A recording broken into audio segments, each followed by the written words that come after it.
Alright guys, Ted be back again today. Hope you're enjoying your Saturday so far, and blimey do we have some things to talk about today. What an entertaining day of matches yesterday, but really interesting stuff. A couple of crazy series that we'll discuss today. Really intrigued to hear your thoughts in the comment section below on a couple of these ones, especially Seattle Surge versus Atlanta FaZe and all of that drama that went down that we're going to discuss in the coming minutes. Like if you guys enjoyed the video, subscribe if you're new as always. Thanks to Cam Allen as well for the scoreboards we're going to be going through today. They are fantastic indeed. Series number 1 of the day, Toronto Ultra versus the LAG. And this was a great series, but obviously overshadowed by the events of later in the day. But yeah, Ultra came out kind of slow in this one, probably because they just come back with Classic against the LAG. And okay, so they lose map number 1. Then LAG just continue with their really strong search and destroy gameplay, which I've been very impressed with really the entire season. I think that they're like the 3rd best S&D team in terms of pure win percentage right now, after this series at least. But then Toronto kind of bounced back. They win the next 2 maps pretty comfortably, especially this Hackney Yard hardpoint here.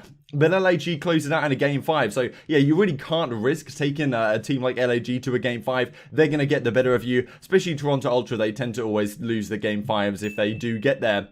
But yeah, Ultra did seem to be finding their groove at the end. I think they're going to be a difficult matchup for whoever they face in losers. And we're going to talk about the team they're going to face in losers in the coming minutes here, because it may surprise you if you guys didn't watch yesterday's matchups. This is how it all finished off then in terms of the series. So yeah, okay, Bance had a great series. On the side of the LAG, Blast had a really good one as well, especially in the search and destroy. It was really Accra and Saints that turn up. And Saints clearly seems to turn this team around to some degree. Maybe if they brought back Paddy P, they'd be championship contenders. We'll have to see. So yeah, that was the first series of the day, but we've just got to go on to the second one, because this is where it really got insane. So we saw Brian Saint earlier in the day talking about how there were some server issues, Justin that being silly, couldn't get on the servers to warm up for their match. So maybe that was kind of foreshadowing of things to come. But we had this series, Atlanta FaZe Seattle Surge. Pretty much everyone was expecting, and I imagine Atlanta were expecting as well, them to just romp this series, not have any issues at all, and just make it through without too much trouble. So they probably came in here somewhat complacent that they were going to easily mop through the Seattle Surge, but they put up a much better fight than a lot of people expected. Map number 1 here on the Azir Cave hardpoint. This is really FaZe's playground. Like Simp and Abizi love this map. They obviously tend to do really well on it, but Seattle Surge, they've got Octane,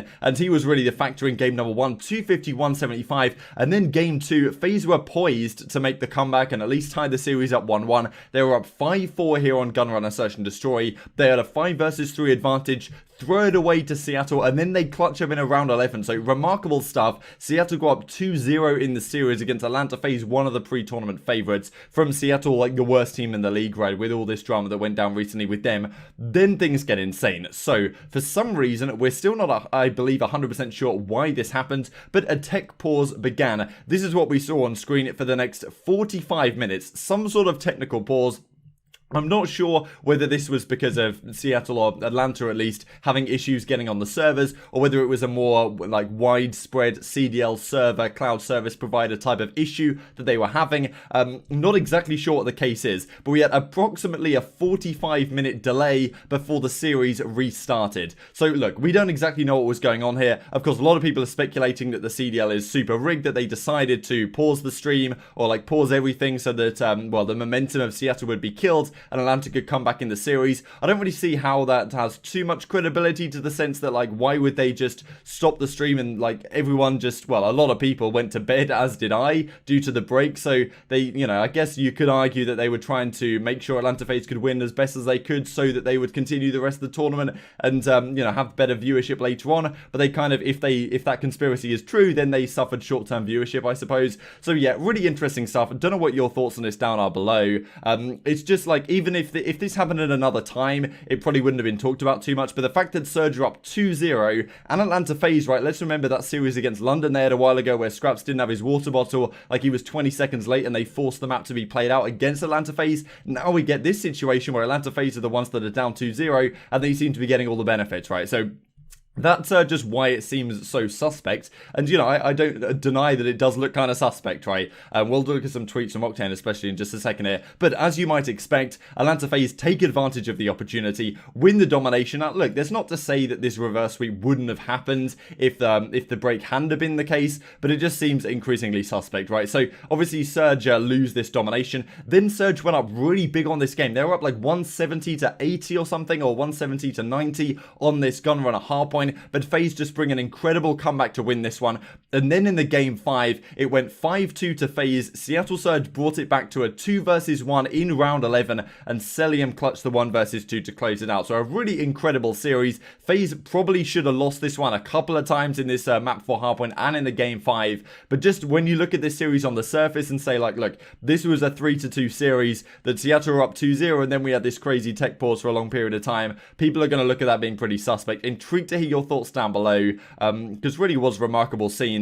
And these are some tweets from Octane. So of course we wait for 45 minutes. Add that to the list of things for this year. GG's Atlanta. Find me, I don't care. Competitive integrity is non-existent. Then it goes on to, of course, bro, literally laughable at the CDL standard this year. Legitimately laughable at the level of professionalism event after event. On to the next one. Gotta love this garbage ass league. And then Abizi goes on. So like, you know, of course you could say that Seattle's momentum got iced. He then tweets this out. Wait till I get my hands on you again. I'll drop my search theme nutsack on you next time. So look, Octane clearly not happy with this situation, and understandably so. You know, it's just a crazy situation. It's really difficult for Surge as a team and for fans and all that kind of stuff to look at this and think like, okay, this is perfectly reasonable, because once again, FaZe seemed to get away with something which really they couldn't, you know, that maybe another team wouldn't have done. Then again, you could say that, like, if you look at the rule book or whatever, then this was perfectly reasonable because the game hadn't started or whatever. Delays are allowed. Maybe it was on the CDL side because, you know, Damon says, I wonder what the tech issue was. Ben Nissim over at FaZe says, audio on stream had issues, map 2. They lost the casters for half a round at one point. Oh no, says Karma. And Maven then says, I certainly feel for Seattle. It's just one more thing in a long list of nightmares for them. I'm not even 100% sure what the delay was about, but I assume it was related to the cloud service that runs the entire broadcast. That said, they were up 80 in map 4 and could have closed it out, which is kind of fair enough. So, you know, who knows? Maybe it was more of a broadcast thing rather than a FaZe-specific thing. If it was a FaZe thing where they couldn't get online or they had some sort of technical difficulties, and then CDL's given them a whole 45-minute break that maybe wouldn't have happened to another team, then I guess issues are, you know, that's where issues do arise in competitive integrity and stuff like that. But I'm not sure there's quite enough evidence to say 100% guaranteed that the CDL is rigged or anything like that. This was how it went to the end of it then. So Simp at a 1.3, Octane with a 1.4. Same old story for Seattle, to be honest. Difficult one for them.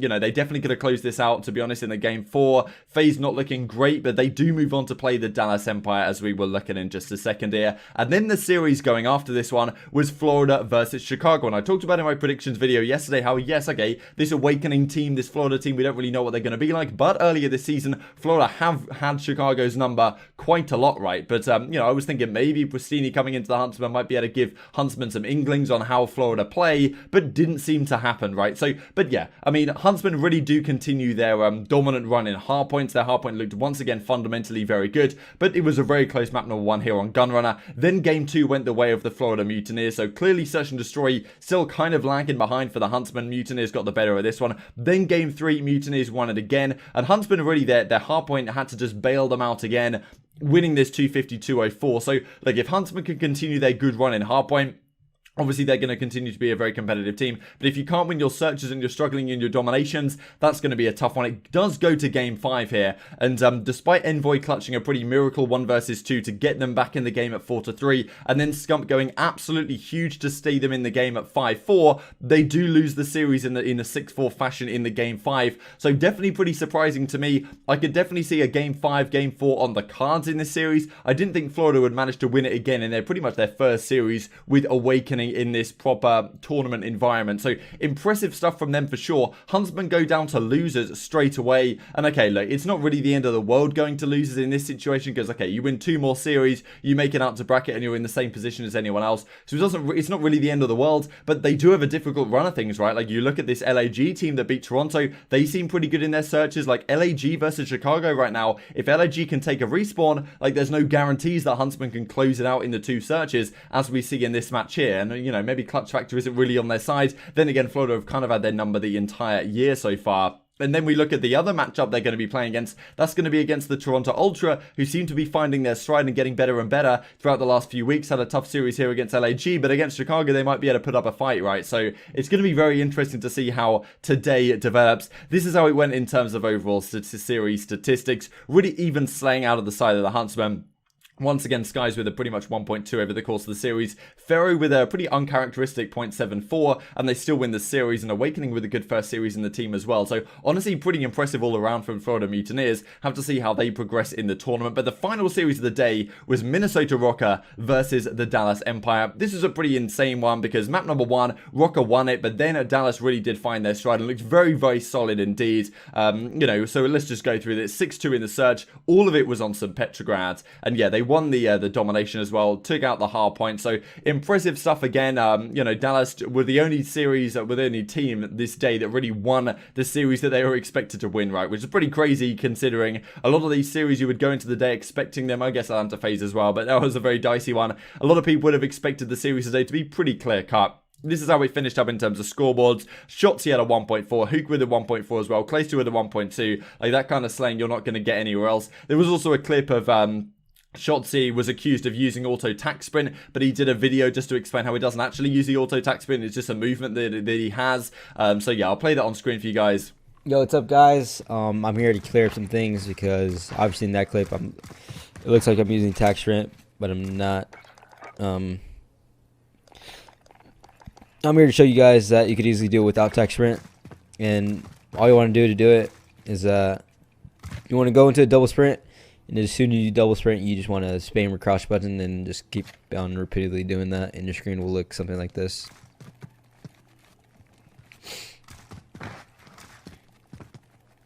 It obviously looks really crazy, but yeah, hopefully that cleared up some things, and everyone have a good night, and I'll catch you guys in tomorrow's matches.